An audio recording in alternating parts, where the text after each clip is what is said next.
guys, and welcome to another episode of the Wednesday Creative Check-In. I am back, and you're listening to Thought Bubble with Jay. So, as an artist, it's always been a dream, right, to showcase our works, and or whether it's in a shop or who knows, maybe in a gallery.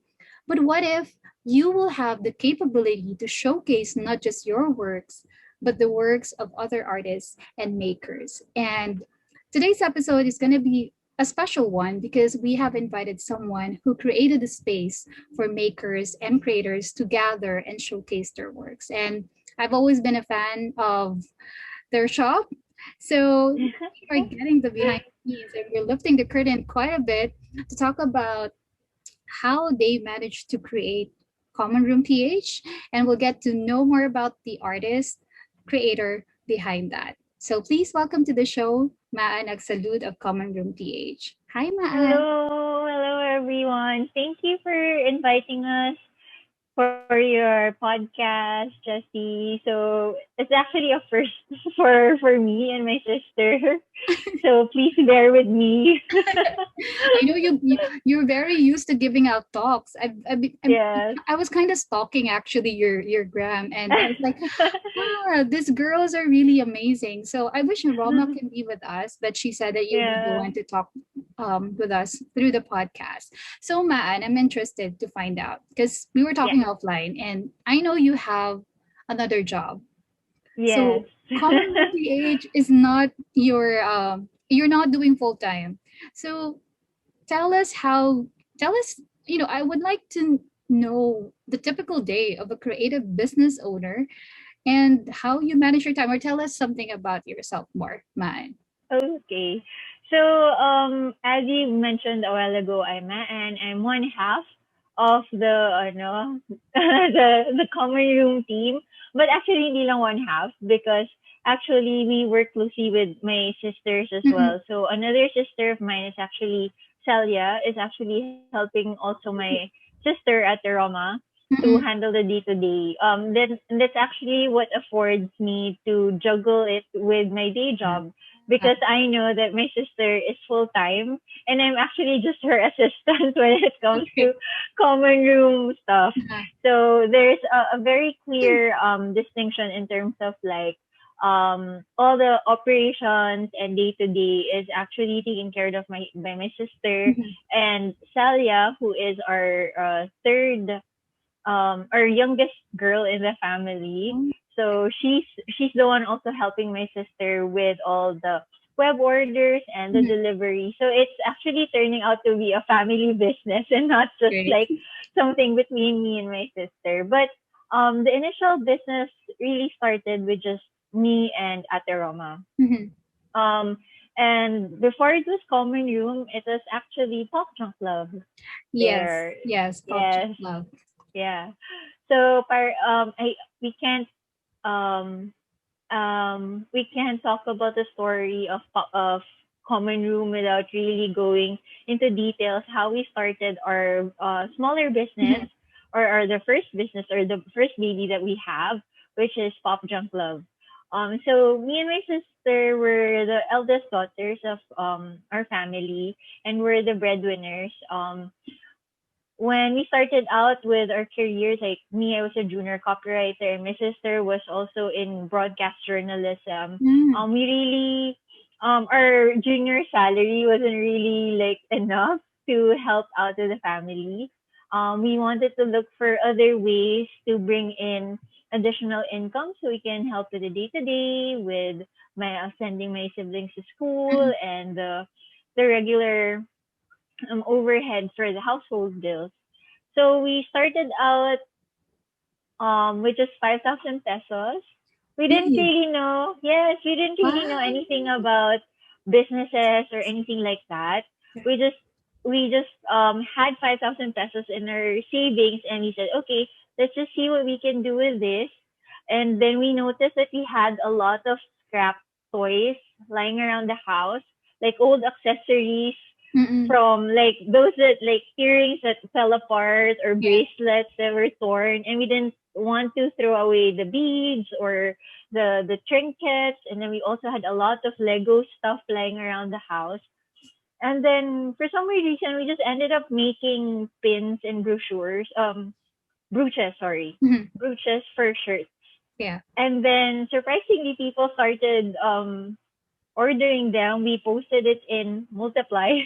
Oh my gosh, the There was multiply no, days. yes, Handa ka there was yan. no, Yeah. Mhm. yes, there was no Instagram, there was no Facebook. During the time, it was still Multiply.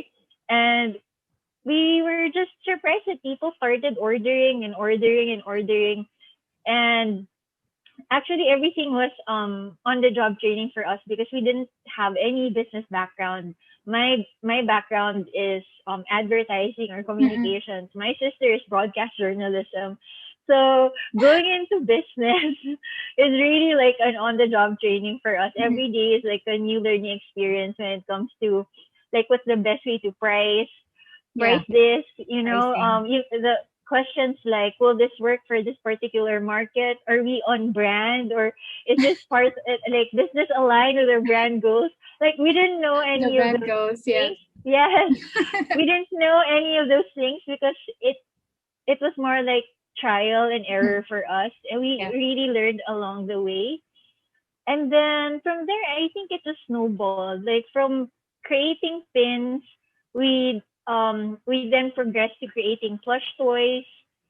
Yeah, even if we didn't have any background again on Mhm. sewing and making patterns, we just wanted to try it out. And then again, surprisingly, people ordered from us. They like the stories behind the creations that we made. And then we progressed to making Scrabble pillows. And then surprisingly, again, people started ordering Yeah. from us. And then we learned, oh, okay, people like it because they can customize and all. And then from there, we just really experimented with more and more products. Mhm. That's why when you look at our Instagram page for Pop Junk Love, it's really a hodgepodge of Yeah. things. Like we have handmade flowers for Mhm. weddings. We have custom wire names for hangers. We also end up designing events at some point. So Wow. there's really no fixed type of product that Uh-huh. we have for Pop Junk Love. Like we have our bestsellers like the plushies, but anything that we can literally make with our hands, that's something that we do So in creative. Pop Junk Love. So there. And then slowly but surely, when we were getting more orders, we were brave enough to join art fairs. So there was like 10A Alabama, Yeah. and then um, Rockwell would also have their monthly bazaars. They Yeah. used to call it midnight bazaars or Mhm. urban bazaars or something like that. And we will just join. And then again, it's another learning process because we didn't know what breaking even was. Like Yeah. I like what is the proper way of like pricing our True. stuff so we don't end up like broke after each event. Mhm. And then that's when we learn what's the best way to display your products. And it's nice also because we got to interact with our consumers Other. face to face. Yeah. Because before it was really more us meeting up with them for a quite short time, or Mhm. like we'll deliver the products to their houses. But with art fairs, you actually get to interact with them and say Yeah. hi to them and see their reactions when they see the product. So that's something that was really motivating for us as well. And then we just did that for 10 years. 10 years. Yes, yes. So it was Not zero. really like 10. that. 10 years. Yes, 10 Wow. years. Oh wow. Yes. Okay. So it was really more product development, testing out which ones were working for our market, and then joining another bazaar. Yeah. Sometimes we had bazaars where we had like three at a time. So we had to really split our stocks, or we have Okay. to ask some of our siblings to, can you man this booth? Like, Yeah. well, I'm in Alabang and you do the Rockwell one, and someone is in Quezon City doing another fair. Mhm. So there, we just kept repeating it and repeating it, joining bazaars and experimenting with new products. And I think because of that, that's how we also met a lot of crafters as well. Mm, Yeah. So okay. some of our closest friends are actually from the craft community. Um, I remember we would have events in Tenny, Alabama, and like all the sales we had from Pop Junk Love, we ended up splurging on the spot because we wanted to we'd go around the fair and then Yeah, yeah, buy also yeah. from other local makers. So a lot of the brands that we have in Common Room were actually the ones also that we met during Yeah. our fairs. Affairs. Yes. It's Yeah. interesting, man, and thank you for sharing the journey. I was surprised that Punk Junk Love started a decade ago. And saying Yes. that out Yes. loud, wow, you've been in the crafting business for a while. So Yes. one, I love the part of the story wherein everything started because you wanted to help your family initially as breadwinners, Yes. and I can resonate with that. And I mean that's the beauty of talking with brands and entrepreneurs like you, because you get to really understand the story behind why they started. And then when you took us to the journey of trial and error, that was really fun to listen, because you can absolutely tell that this what you have right now, this didn't happen overnight, right? It was a Yes. process, and Yes. you and Roma, with the help of your family and friends, you went through all that. And Yes. so that's Pop Junk Love, right? So you ran Yes. it for 10 years. So okay. So but were you always creative? Because I know you love to write. You're a junior copywriter. So I know you Yes. love words specifically. But have you always been in the creative side? Like, because when I was listening to your story, you were like looking at scraps and then finding a way to create something out of it that people really Yes. love. So were you have you always been creative ever since? I think from a very young age, my siblings and I were really exposed to making and production in Mm, general because my parents used to own an exporting business, I and see. it was Okay. also home based. So our backyard, our garage is actually filled with paint and like beeswax and all different Okay. brushes Yeah. and like different types of paper. Like we were Mm. exposed to those things at a very young age. It's been a So very I good place to grow yes, up. yes. Like Yeah. our garage was like like a big art Mm. studio for us, or like a playground. Yeah. I remember whenever we have book reports to Mhm. submit, mine would always have like a special cover because I can easily get like a special type of paper from our Not as a stash. type of classmate that you can easily identify. That's her. Yeah. That's her work. Or I can just easily embellish it because there are so Yeah. many craft materials Mhm. available at home. Mhm. So we may not be instinctively creative, meaning we're not naturally, parang good with Yeah. painting, or not as um good with our hands. But I guess we were exposed to it a lot, that we weren't afraid to really just make and tinker. Yeah. So I think that's that's a good why. point. When I started watercolor, I had zero idea. I mean, I was clueless. I didn't even think that I could actually paint. But I think you're Mm-hmm. absolutely right. Um, More than that, it's a talent. It can also be an acquired skill. At the same time, if your environment is conducive, and in the sense it's promoting creativity, that would really Yeah. start flowing. So Yes. okay, so interested. When did you realize? Because you said earlier that's how you network. You created the network of meeting other artists and crafters through the Yes. bazaars, right? So when was that light bulb moment between you and Brahma that you I think we can gather everyone and their works, put Oh. it in a shop. Okay. I guess since we were in the bazaar circuit for almost 10 years, Yeah. we really wanted a place to call our own. Mhm. We were tired of like like doing ingress and egress and packing up Yeah. stuff and moving to another place. But we So do we wanted to do that have, there. Yeah. yeah, our own brick and mortar store. Mm. And I think for any crafter or maker, that's actually one of the things that you want to like tick. Like I want to have Yeah. my own space. Mm-hmm. So we were playing with the idea already. Like we weren't necessarily looking for a spot in the mall because we know that malls are going to be so expensive. So we're just driving around Katipunan, and then we saw this like old convenience store. It was near Ateneo and Miriam, and it just felt like, oh, it was a good spot. Mm-hmm. And then when we were doing initial ocular, actually it was my sister and her then boyfriend, now husband Yeah. Jones, Mm. who were driving around Katipunan and spotted the place. And then when they looked at it, it really had good potential. And Uh-huh. it wasn't really a big space, but we realized that we can't really fill this place up with just stuffed toys. Like we have like it's a really nice area, but we can't just sell plushies. Mm-hmm. And then that's when we realized that maybe there are also other makers like us who Mm-mm. would want to have their own space.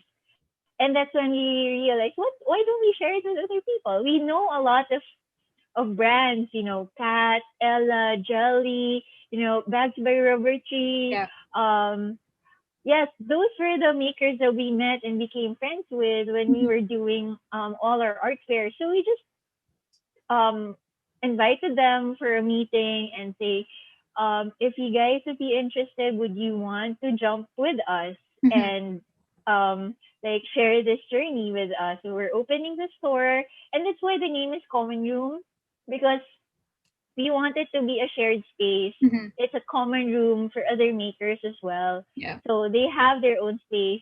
I mean, if you look at it, the business model is not new because Yeah. Mm-hmm. technically the makers are consigning Mm-hmm. their products with us. So a lot of malls, a lot of stores have been doing it for quite some time now. Yeah. But I guess the way we attacked it, we didn't look at it like as a consignment basis, but it's more Mm-hmm. of our home is your home as well.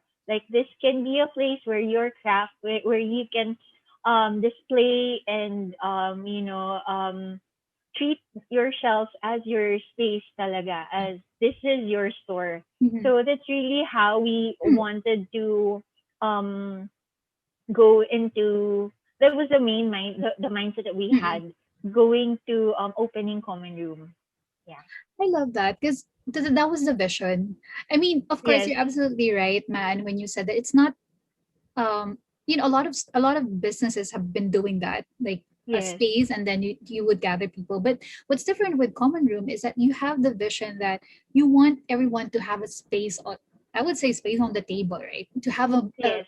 a space where they can showcase their works. If I am an artist who's starting out, right, I wouldn't feel like I have a space on the table because I'm just starting out. But you open that Mm-hmm. door for them. And I think as an artist, that really boost in there is a boost in morale, and that Yes. confidence to be able to showcase your works and for other people to have access to it. So I mean, I that's what I love about the vision of Common Room. So I mean, doing that, how long have you when did you establish Common Room?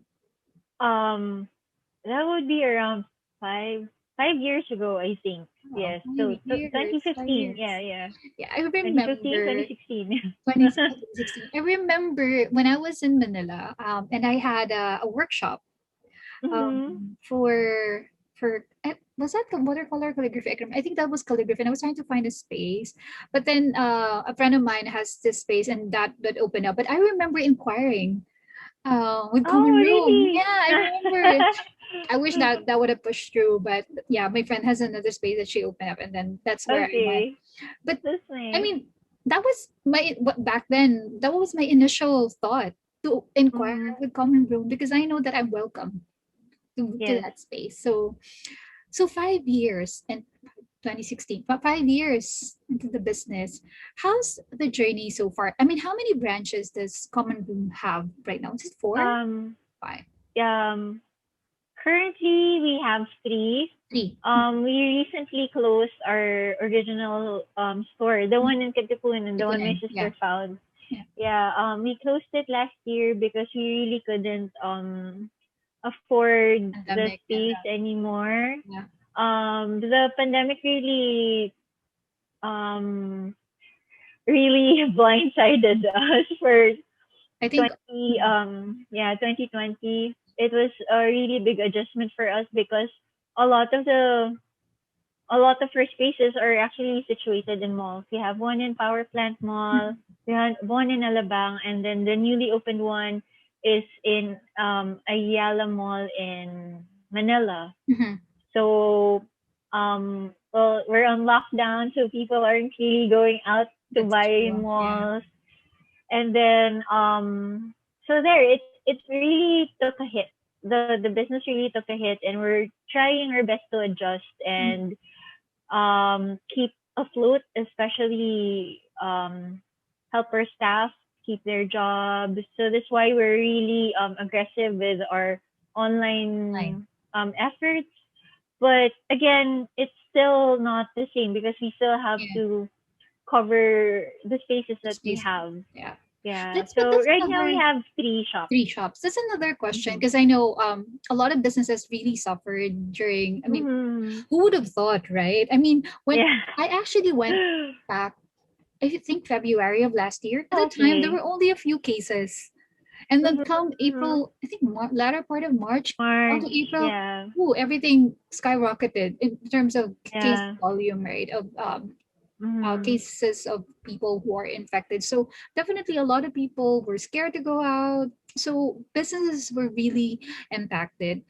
And for you to to have three shops still up and running. So I guess the follow-up question, man, is how does Common Room page, how did you guys pivot during this time Mm-hmm. of the pandemic? Because I know probably a lot of listeners who are creative entrepreneurs or solopreneurs might be interested as well to find out how you guys managed to stay afloat despite, Mm-hmm. the current situation that we're all in globally. Mm-hmm. Actually, to be very honest, it's a very difficult time Mhm. for us right now. But we're really trying to look at this as a learning experience. It was a wake up call for us to really develop certain areas of the business that we overlooked. Mhm. Before we had a website, but we weren't really as aggressive Yeah. in terms of like really beefing up our inventory Mhm. and creating traction online. And then I think that also surprised us when the lockdown happened. We knew that we had to transfer online. Yeah. So that was really a scramble for us because we have so many products. Like Mhm. imagine just transferring all those inventories online. Yeah. Parang it won't happen overnight because we True. have so many items Mhm. with us, and then we didn't have a warehouse as well. So just to hold the inventory because all of our inventory are in the shops and the malls are closed, so we really can't access them. So when we decided to close Katipunan, we wanted the closure to be a worthwhile investment. Like we Okay. just didn't want to close a shop. Yeah. Um, Closing Katipunan meant that we would be able to save or at least direct some of our savings Mm-mm. to creating something new for Common Room. Mhm. And that's when we decided to rent a space near our house in Antipolo and turn that into our studio. So now, even if it's the Philippines is again on lockdown, Yeah. so even if we're Unfortunately. on lockdown 2.0, Yeah. right now the difference is we have access to our inventory already. So Mm-mm. even if all the malls are closed, we can still operate. We can still sell our products. We can still move our products online. So that's a very big adjustment for us. Before we were highly reliant on retail and foot Mm-mm. traffic, but now we're happy that we are available in the digital space. So whether or not the malls are closed, we know that we are still operational in digital, and Mm-mm. that even if we closed one of our shops, we kind of feel like we opened another one online. That's true. Digital, So yeah. there, yeah, and we're excited because the studio is actually a very nice place. We can imagine having workshops there. We can have it rented. Mhm. It is a very big garden outside. So if ever we decide to have events in the future, but again, those are like future plans. Future Right plans. now, we're just trying to survive the next month. Yeah. There. I think that's a good pivot that you guys did, Mm-hmm. traversing into the online platform, because a lot of businesses right now are really doing. I think everyone is saying that we are going into the digital economy, and of course, as businesses, you have to pivot and adapt to it. So, man, I know we were talking about pivoting the business in the midst of pandemic, but let's go back a little bit, few steps Mm-hmm. back. So, when you started Common Room PH, I think for a lot of business, a lot of creatives who are probably balancing out whether should I transition into starting up a business or should I keep my 9 to 5 job, Mm-hmm. continue with the side. I know you're you have your 9 to 5 job, and then Common Room is not really your full time Mm-hmm. um, business. But how did it all start? I mean, Mm-hmm. was there like did you start with a business plan? Because was there Uh-huh. any investor involved, or was it just you and Roma who really formulated everything from the ground Yeah. up? Yeah. I guess in terms of like a strict business plan, like looking at it from the perspective of someone who went to business school, like, Mm-mm. they always say that it's good that you define the vision of your brand and what are your goals and your mission. It's actually good that you have that um when you're starting your brand, because at least it will guide you, but that's not necessarily how it happened for us. I Oh, mean, I think that goal was inherently part of the decision making of Common Room. That's mhm. why the name is Common Room. It's Yeah. there, the name itself. I think it was really more of a shared goal between me and my sister, Mm-mm. and eventually, we really embodied that. Moving forward, whether or not we have a clear business plan on paper or not, that's a clear guiding light for Mm. me and my sister. Whenever we do something, it's not just us who will grow, but we make sure that it's everyone who Yeah. is part of Common Room. Mhm. So there, it helps if you have a clear business strategy, business plan. But I think that for us, for Common Yeah. Room's experience, it happened while we were doing the business already. It's something that we were working and Mm. polishing as we were um learning along the way. It's amazing to hear you say that, man, because I was just kind of reminded of the story earlier when you were sharing how you started Pop Junk Love, and it's Yeah.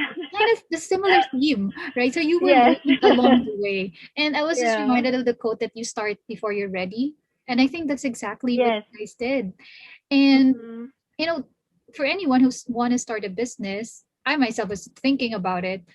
It gives me some sense of courage to hear you talk Mm-hmm. about the journey of first Pop Junk Love operating for 10 years, learning as you go, and then opening up opening up Common Room PH and creating different branches for it as well and gathering artists. I mean, that takes a lot of courage, right? But you guys, because you have a vision, and that is to help artists to create a space for them, that that's your catalyst and fuel to keep on Yes. going, especially now.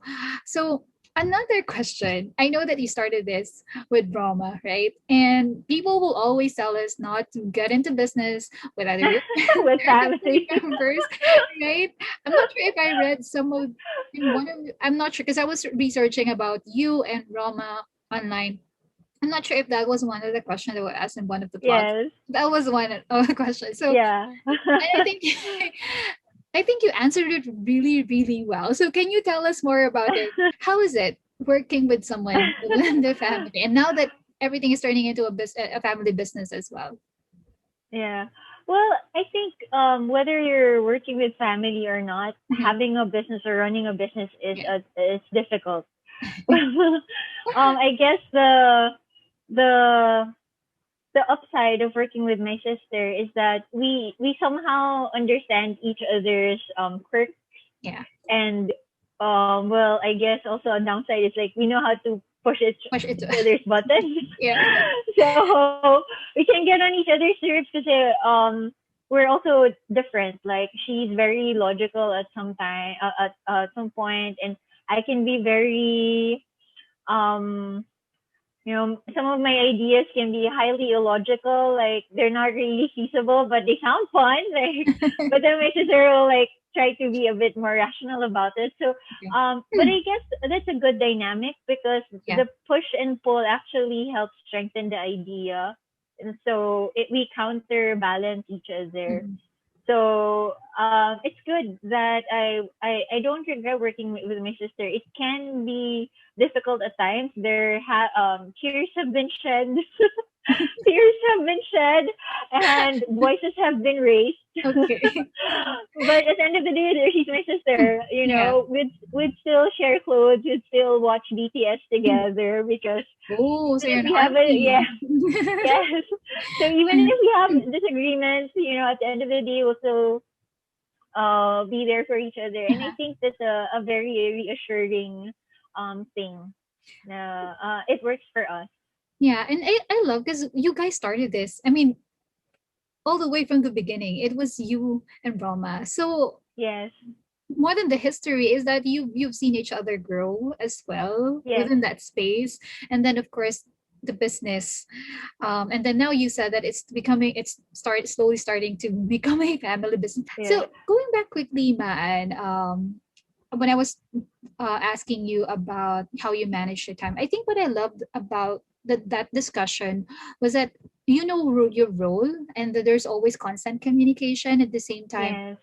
um having knowing what to delegate, I think it's really important, right? When, especially when you're running a business, I mean, whether you're a leader or whatnot, delegation is very important.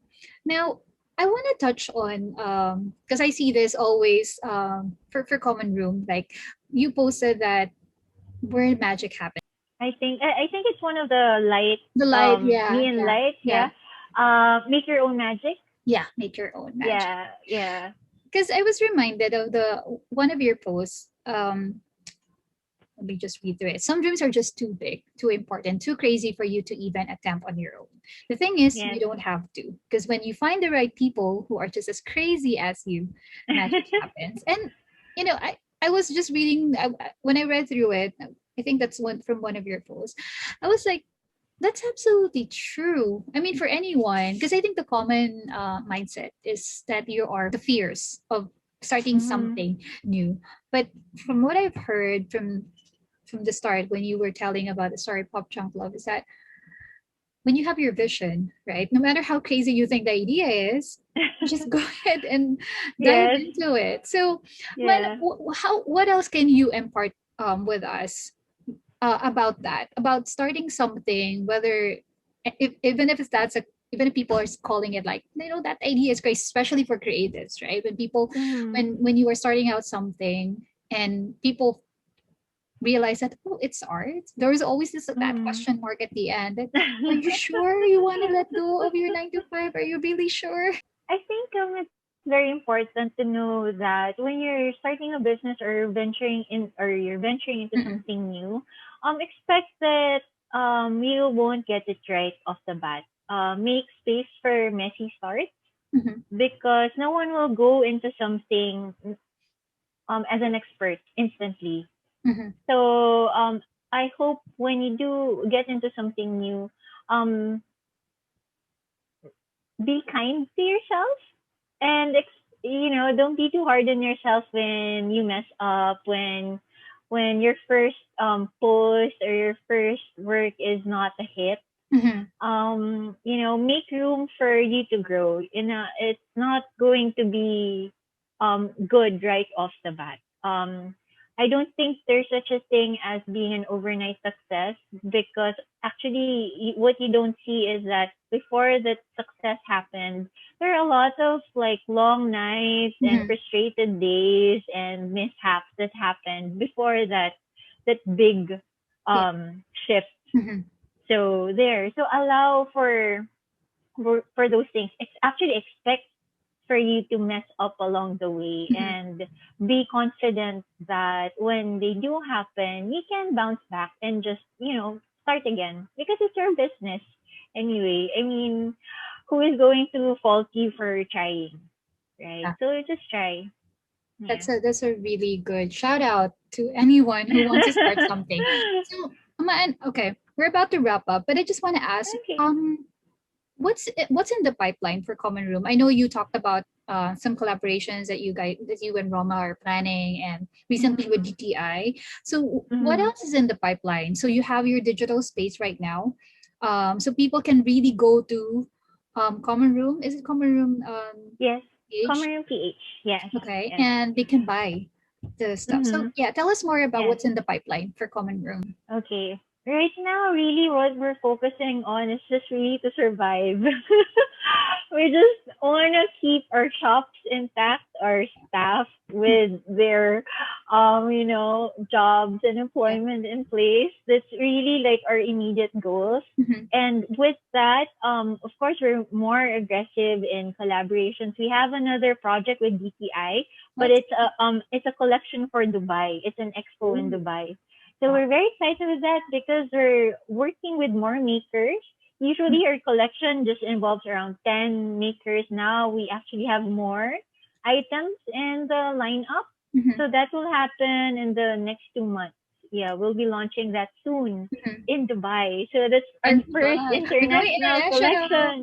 Yeah, Yes, that's another thing how to sell your work, right? So you really yes. need the space that will help you to showcase your work so Mm-mm. that people will Yeah, have access. Because social yeah. media is, of course, everyone's going digital, right? And you talk about brand story earlier at the beginning of the interview, and I was thinking, yeah, I mean, as an artist, it's another. Of course, you have to create, and then you have to think about it as Yeah, well. about how to promote How yourself. to sell. So yeah, that Yeah, I mean, yeah. I really hope and I pray that Common Room will continue to support artists, and Mm, that people will yeah, continue to buy from Common Room, and those yeah. works and Mhm. products created by local artists. Support local tayo, Yeah. diba? So, Actually, yeah, go ahead. mm, Go ahead. that's actually one of the reasons why, even if like we have digital, Mm-mm. when you look at the content of Common Room, it's not just about selling the product. You always make it a point to share the story behind the makers, Yeah. because the more you understand why they're doing their craft, the more that you'll be able to, you have more reason, or you have more purpose of supporting them. Yeah. So when you look at our digital content, the posts that we have on social media, or the videos that we have in our channel, it's not selling Common Room just the products, but we're actually selling or sharing the stories of our makers, Yes. because I think it's easier to support something kung alam mo kung ano yung purpose behind it. So Yeah, I think that you're in advertising, so you are well versed into when people buy something, they're not just buying the product itself. They're really more into what's resonating with. I yes, mean, what's the story behind that? How is it resonating with me? I think that most people will buy something when they can resonate with either yes, the brand story. So yeah, I think that's what set Common Room apart. I mean, I don't have anything against the other craft stores, but yeah, that's one thing I've noticed, that you showcase the story behind the artist or the mm-mm. creator. So okay, so and what is in the pipeline for, Okay, yeah, what's in the yeah, pipeline for Common Room okay. PH? Yeah. The short term goal or objective talaga for Common Room is just really surviving the next few months, the next year, with the effects of COVID. Yeah. We wanna keep our staff and be confident in saying that you still have a job, of Yeah. course. Yeah. And of course, keep the branches that we have, beefing up our digital assets, whether it's social media or our YouTube channel, and really being more aggressive online, because we know that that's where our market is Mm-mm. currently shopping. Yeah. That's where they are. They're on online, they're on mobile. So we want to be there as well, sharing not just our products but also the stories of our makers. Mm-mm. And then for the here in the next few months, we also will be releasing a new collection with BPI again. We're so happy that we can actually fold in new makers Mm-mm. with a new Go Local collection that will be launching in Dubai. So that will happen sometime in June or July.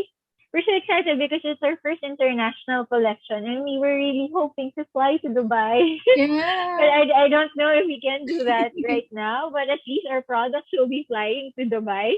So, yeah. So there, I guess what else is still there? Of course, there's still the development of the studio. It's Mm-mm. still a work in progress. It's working now. Like it's already an inventory. It's our workspace already. Nandun na yung mga staff namin. Pop Chunk Love stuff is also there. So, dun nila ginagawa yung mga pagtatahe and all. But of course, it's always about kung ready na ang mundo, the Yeah. Philippines is already ready and opening its doors and everything is more normal. We really want to open up the studio as well. We Yeah. want to invite our makers to our new Mm-mm. home, maybe have workshops there or have events as well, because we're just so excited to see everyone and just I'm sure. talk and make together. So that's in the near future. Hopefully, in the Hopefully. near future. Hopefully. Hopefully. Yes, yes. And That I would be guess so. one of Yeah. our bigger long-term goals is actually to create a warehouse, a bigger space, so that we can have more makers and more creatives in one space.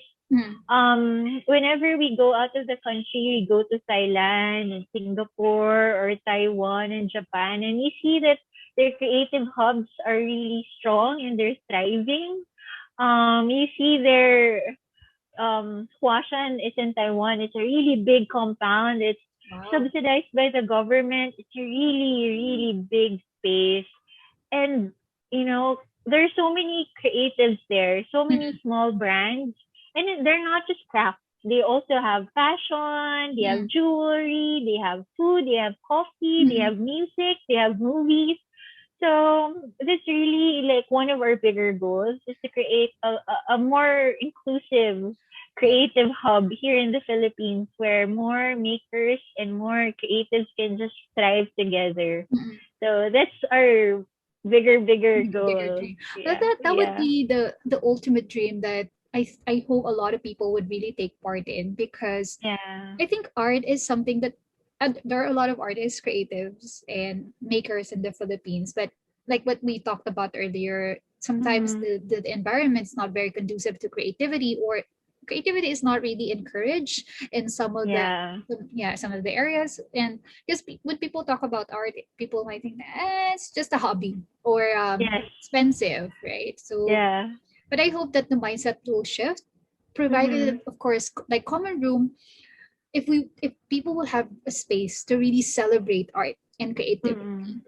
Yes. And it's been a pleasure having you on the show. But I Thank always ask this you. question to any Okay. to any of the people that I have on the pod, and that is, I know you touched on some of these earlier, but if there are three Mm-mm. golden nuggets that we can share with any creative maker or crafter or artist who are listening to this episode, that you would want them to get, or to have as a takeaway from this episode, talking about the behind the scene of building a business from the ground up, what would they be?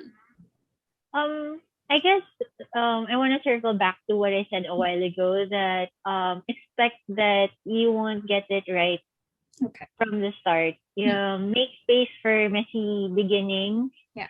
because even if you're really good at something, there will be mistakes that will happen along the way. So expect those things and look at it as a learning experience, not to demotivate you, but actually encourage you to learn more. That's what we did. Mm-mm. Um, so it's not whether you're just beginning. It it's not too late to learn. I guess it's my second one. No matter how late you started, no matter how novice you are in one particular craft or business or activity that you want to get into, it's never too late to learn. Of course, when you're starting, you'll mess up, but that's a good opportunity for you to learn. That's true. So I hope that encourage you to like purposely seek out new ways to improve your craft, to be more technically skilled at it, or to improve on your blind spots. For from our end, it was really more the business side, the math side Yeah. of creating. So there. And last, I think don't be afraid to ask for help. Don't be afraid to, reach out to fellow creatives who are also striving like you. Mhm. Most of the time when we look at other creatives, we instantly think of them as competitors. Like, Yeah. you That's can't true. help but compare yourself. Like, Mhm. oh, she's making this, so what else can I do to be different? So that's usually the interaction or Mm-mm. the feeling that we have when we encounter other makers or Yeah. creatives. But I think we're actually more creative when we're together. And Wow. there's Quotable quote no by Maan. there's I think there's no shortage of ideas. And it's actually very fun when you're collaborating with more people because you have more sources of ideas and inspiration. Mhm. So, when you can grow on your own, but it's also fun growing and thriving with other people as well. So, with efforts like this, you reaching out to makers, Mm-mm. it's so easy for you to connect, Yeah. especially nowadays when, you can just Technology. slide into someone's Something. DMs and Yeah. just, True. True. encourage other creatives as well. You won't really know where that possible collaboration can lead to. Yeah. So there. Wow, those are really definitely golden nuggets, man. And Thank I like you. the last part as well. When you said, don't be afraid to ask for help. I think in the social media space, or yeah, you absolutely right. When people look at another business or another creative, sometimes we think of them as like a competitor. We tend to compare, but like what you said, there's nothing wrong with being together. I hope that you guys learned a lot from listening. From her story, her journey from building this business, Pop Junk Love, imagine 10 years, right? And all because of an idea. And then she saw a need for creators and makers to gather together. So, Maan, again, thank you so much. And Thank more you power again, to Common Room. We Jessie. look forward to that collaboration with DTI and Yes. Boy International. So, Yes, as an, the as an idea warehouse. that's going to be, it's something that we should be proud of, that a local business like Common Room PH is going international and showcasing works of local artists from the Philippines. So that's it for this episode of the Wednesday Creative Check-in. You guys can check this out on Spotify, Apple Podcasts, and Google Podcasts. And video is available on my YouTube channel, Artsy Jessie. And please do check out Common Room PH website for all your craft needs, and support local artists as well. And please do check out their YouTube channel as well, Common Room PH. Is that right, man? Yes. Thank you for Yes, having me, Virginie. Jessie. Thank you, Maan. Thank you.